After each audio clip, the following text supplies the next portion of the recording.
সাধারণত আমরা এই চ্যানেলে এডুকেশনাল নিউজ এবং আপডেটগুলো শেয়ার করে থাকি। তো আজকে ভিডিওর যে বিষয়বস্তু সেটা হচ্ছে এটিএম স্ক্যাম সম্পর্কে আপনাদের সচেতন করা, অর্থাৎ এটিএম কিভাবে স্ক্যাম করা হয় এবং এই মুহূর্তে একটি গুরুত্বপূর্ণ খবরও সামনে আসছে, সেই খবরটাও আপনারা জানতে পারবেন এবং তার সাথে যারা প্রতারণার শিকার হয়েছেন তারা কি বলছেন এবং সাইবার এক্সপার্টরা কি বলছেন এবং তার সাথে আমাদের গুরুত্বপূর্ণ বক্তব্য কিন্তু আপনারা এই ভিডিওর মাধ্যমে জানতে পারবেন। তো আপনারা যদি এটিএম ব্যবহার করেন তো অবশ্যই এই ভিডিওটি আপনার জন্য। দেখতে থাকুন, চ্যানেলটিকে সাবস্ক্রাইব করে রাখুন, তাহলে আপডেটগুলো মিস করবেন না এবং পাশে থাকা বেল আইকন প্রেস স্ক্রল করে দেবেন। যারা ফেসবুক আর সোশ্যাল মিডিয়া থেকে দেখছেন আমাদের এই পেজটিকে ফলো করতে ভুলবেন না। তো প্রথমে আসি ঘটনাটা কি ঘটেছে। তো কলকাতায় ফের এটিএম প্রতারণার ঘটনা ঘটেছে। এই ঘটনাস্থল যেটা যে খবরটা আসছে সেটা হচ্ছে যাদবপুর স্টেডিয়ামের কাছে একটি এটিএম, সেটা একটা রাষ্ট্রায়ত্ত ব্যাংকের এটিএম, সেখানে ব্যাপারটা ঘটেছে। তো গ্রাহকদের যেটা অভিযোগ সেটা হচ্ছে একটি রাষ্ট্রায়ত্ত ব্যাংকের এটিএম এর কাউন্টারে শুক্রবার দিন রাত থেকে টাকা তুলতে এলে অ্যাকাউন্ট থেকে টাকা কেটে নেওয়া হচ্ছে, কিন্তু সেই টাকা কোনোভাবে হাতে পাননি তারা। তার পরিবর্তে চোখের পলকেই তাদের অ্যাকাউন্ট থেকে একের পর এক টাকা কিন্তু কমে যাচ্ছে বা কেটে নেওয়া হচ্ছে, কখনো 10,000, কখনো 15,000, এরকম করে মানে হঠাৎ হঠাৎ করে নির্দিষ্ট সময় অন্তর অন্তর কিন্তু কেটে যাচ্ছে। তো রাতে নিরাপত্তা রক্ষীবিহীন ওই এটিএম কাউন্টারে একাধিক গ্রাহকের প্রতারণার ঘটনা কিন্তু সামনে আসার পর পুলিশ প্রশাসন কিন্তু নড়ে চড়ে বসে। ইতিমধ্যেই সংশ্লিষ্ট এটিএম কাউন্টারটি ব্যাংক কর্তৃপক্ষের সঙ্গে কথা বলে স্থায়ীভাবে বন্ধ করা হয়েছে। এই ঘটনায় ইতিমধ্যেই থানায় লিখিত অভিযোগও কিন্তু দায়ের করা হয়েছে এবং পুলিশ পুরো ঘটনাটা কিন্তু তদন্ত করছে। তো তদন্তকারীদের প্রাথমিক যেটা অনুমান যে এই প্রতারণার ঘটনা খানিকটা অভিনব, যেহেতু সংশ্লিষ্ট এটিএম কাউন্টারটি দীর্ঘদিন ধরে নিরাপত্তা রক্ষীবিহীন, ফলে খুব সহজেই জালিয়াতিরা ওই কাউন্টারটিকে টার্গেট করেছিল। কিভাবে জালিয়াতি হয়েছিল? পুলিশের যেটা দাবি, এটিএম কাউন্টারের মেশিনে যেখানে গ্রাহকদের নিজেদের এটিএম কার্ডটি ঢোকাতে হয় সেই জায়গাতেই আগে থেকেই জালিয়াতিরা একটি ক্লোন মেশিন বসিয়ে এসেছিল, অর্থাৎ সেটাকে টেম্পার করার জন্য কার্ডটাকে বা কার্ডের ডিটেলসটাকে ক্যাপচার করার জন্য কোনো মেশিন বসানো ছিল আর কি, সহজ ভাষায়। পরে সংশ্লিষ্ট এটিএম কাউন্টারের সামনে নিজেদের একটি গ্রাহক সেবার নম্বরের পোস্টারও সেটে দেয় তারা, অর্থাৎ যে টোল ফ্রি নম্বর বা কাস্টমার কেয়ারের নম্বর যেটা দিয়েছিল সেটা কিন্তু অফিসিয়াল ব্যাংকের নম্বর কোনো ছিল না, অর্থাৎ সেই নম্বরটা কিন্তু প্রতারকদেরই কোনো একটা নম্বর ছিল, তাদের নিজস্ব নম্বর ছিল আর কি। তো যেহেতু যখন স্ক্যাম হয় বা যখন টাকা কেটে নেয় বা কোনো প্রবলেম হয় তখন কিন্তু মানুষ তো অত বুঝতে পারে না, তখন কিন্তু তাড়াহুড়োতে কিন্তু ওই নম্বরই কল করে নেয়। অনেকে সচেতন আছেন, জানেন তারা, কিন্তু যারা মানে বেশিরভাগ ক্ষেত্রে এটা হয় দেখা গেছে। তো একজন গ্রাহক যখন এটিএম কাউন্টারে ঢোকেন এবং এটিএম কার্ডটি মেশিনে প্রবেশ করান, যেখানে জায়গাটা আছে আর কি, সঙ্গে সঙ্গে তার এটিএম কার্ডটি সেখানে আটকে যায়, মানে সেখান থেকে আর বের করানো যায় না কার্ডটিকে, কোনোভাবেই টানাটানি করেও তার এটিএম কার্ডটি সেখান থেকে বের করানো যায়নি। পরে প্রতারকদের দেওয়া ওই টোল ফ্রি নম্বরে গ্রাহক ফোন করেন। ওই টোল ফ্রি নম্বর আদৌ কিন্তু ওই রাষ্ট্রায়ত্ত ব্যাংকের নিজস্ব কোনো নম্বরই ছিল না। তো গ্রাহককে বিচলিত করার জন্য তার কাছ থেকে এটিএম এর পিন নম্বর নিয়ে নেওয়া হয়, যেটা খবরটা পাওয়া যাচ্ছে, এবং তারপরে সহজেই দূর থেকে বসেই তার অ্যাকাউন্ট থেকে পরপর টাকা গায়েব করা হতে থাকে আর কি। আপনারা জানেন যে এটিএম কার্ড বা ডেবিট কার্ড নির্দিষ্ট মেশিনে না গিয়েও কিন্তু ডেবিট করা যায়, অনলাইন পারচেজ বলুন বা বিভিন্ন জায়গাতে সেটা কিন্তু ট্রান্সফার করা যায়। তো সেটা কিন্তু এইভাবে কিন্তু ধাপে ধাপে টাকাগুলো উধাও হতে থাকে। এই ঘটনা পরে একাধিক ব্যক্তির সঙ্গেও কিন্তু ঘটেছে। সকলে মিলে থানাতে অভিযোগ করেন। তদন্তকারীরা যেটা অনুমান করছেন, এই ঘটনা শুক্রবার গভীর রাত পর্যন্ত ঘটার পর ওই অভিযুক্তরা চুপিসারে সংশ্লিষ্ট এটিএম কাউন্টারে এসে তাদের ওই ক্লোনিং মেশিন সেখান থেকে খুলে নিয়ে যায় এবং তাদের দেওয়া ওই টোল ফ্রি নম্বরের পোস্টারটি সরিয়ে দেয়। তার মানে বুঝতে পারছেন কত অভিনব পদ্ধতি, একটা নতুন পদ্ধতি বলতে পারেন। অর্থাৎ একটা গ্রাহক গেল এটিএমে, তারপর সেখানে গিয়ে যখন এটিএম কার্ডটা প্রবেশ করালো নির্দিষ্ট জায়গাতে, সেখানে কিন্তু আটকে গেল, সেখান থেকে আর তুলে নেওয়া গেল না এটিএমটিকে। তখন তার সামনেই দেওয়া আছে টোল ফ্রি নম্বর, কোনো সমস্যা হলে ফোন করুন, হয়তো এরকম লেখা ছিল, কিন্তু আদৌ সেটা কিন্তু ওই ব্যাংকের কোনো অফিসিয়াল নম্বর ছিল না। সেই জন্য আমরা বারবার বলি একটু সজাগ বা সচেতন থেকে কাজগুলো করবেন। তো অফিসিয়াল নম্বরের জন্য অবশ্যই আপনারা ইন্টারনেটে অফিসিয়াল সাইট থেকে পাবেন।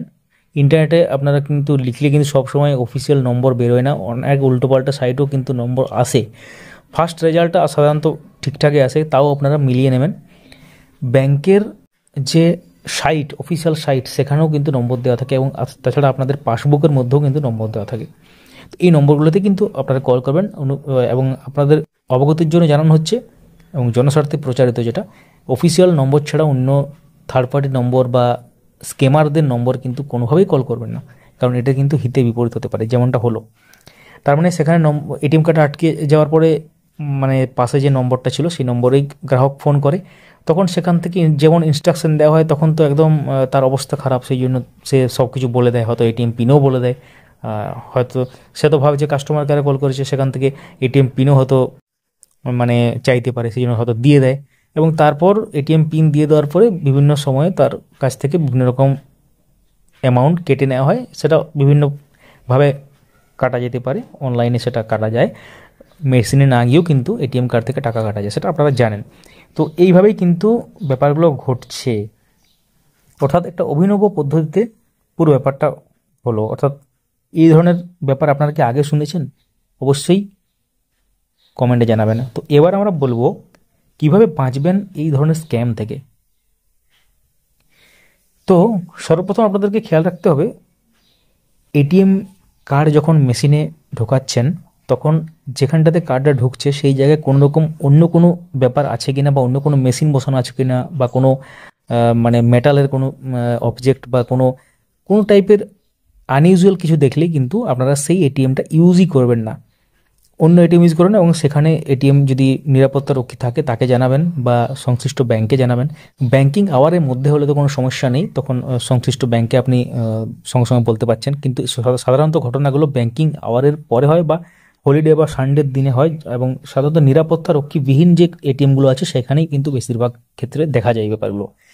তো ব্যাংকিং আওয়ারের মধ্যে যদি না হয় তখন কি করবেন? তখন কিন্তু আপনাদের অফিসিয়াল নম্বরে কল করবেন এবং প্রথমে বললাম যে ওই এটিএমটা ইউজই করবেন না, একদম যদি খুবই প্রয়োজন হয় তো সেটা আলাদা ব্যাপার, কিন্তু চেষ্টা করবেন সেই এটিএমটাকে এড়িয়ে যেতে, মানে যেখানে ওই ধরনের মেশিন বসানো বা কোনো কিছু মানে কার্ড ট্যাপিংয়ের যেখানে ভয় আছে বা কোনো আনইউজুয়াল কিছু দেখতে পেলে, এক নম্বর গেল।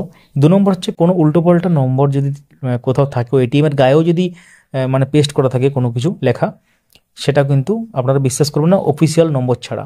অফিসিয়াল নম্বরগুলো অবশ্যই আপনারা ফোনে সেভ করে রাখবেন বা নোট করে রাখবেন। বিভিন্ন ব্যাংকের বিভিন্ন রকম নম্বর, তো সেটা কিন্তু আপনারা আগের থেকেই সেভ করে রাখবেন, বা আপনাদের পাসবুকে যে নম্বর দেওয়া আছে এবং তাছাড়া যে অফিসিয়াল নম্বর যদি আপনারা জানেন তো সেগুলোতেই কল করবেন, আদার দেন অন্য নম্বর কিন্তু কল করবেন না। তো এটা হলো 2 নম্বর ব্যাপার। এবং তার সাথে কাউকে কিন্তু আপনার এটিএম কার্ডের পিন নম্বর কিন্তু শেয়ার করবেন না। আপনারা হয়তো জানেন অনেকেই, যখন আপনারা অফিসিয়াল কাস্টমার কেয়ার নম্বরে কল করেন তখন ওখান থেকেই কিন্তু ভয়েস, অটোমেটিক ভয়েসে যে ব্যাপারটা বলা হয় যে অনুগ্রহ করে আপনার এটিএম পিন কারোর সাথে শেয়ার করবেন না, বা কোনো সময় কলও আসে ব্যাংকের থেকে। এগুলো কেন বলা হয়? আপনাদের উদ্দেশ্যেই বলা হয় এবং আপনাদেরকে সচেতন করতেই বলা হয়।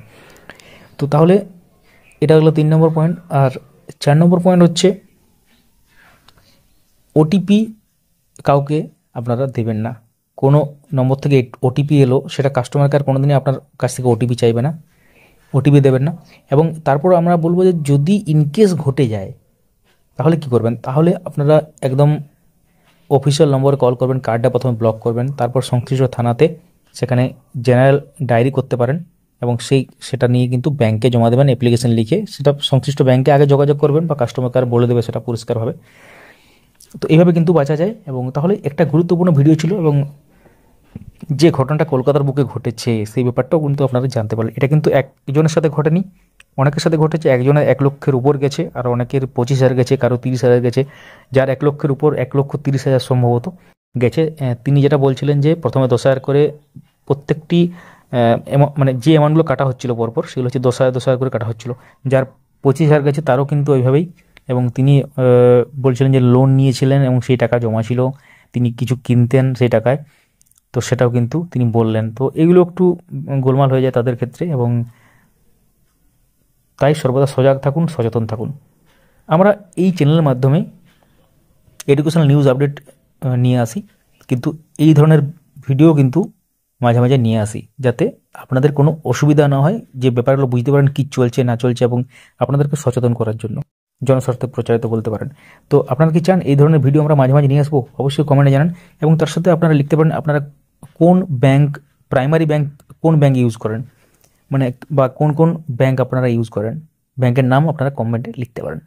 ভিডিওটি লাইক করুন, সবার সাথে শেয়ার করুন, এবং তার সাথে যারা নতুন দেখছেন বা কোনো কারণে আমাদের চ্যানেলটি সাবস্ক্রাইব করেননি, ডেইলি ভিডিওগুলো মিস যাতে না করে যান সেই জন্য অবশ্যই সাবস্ক্রাইব করে রাখুন। Thank you so much for watching. মূল্যবান মতামত কমেন্টে জানাতে ভুলবেন না।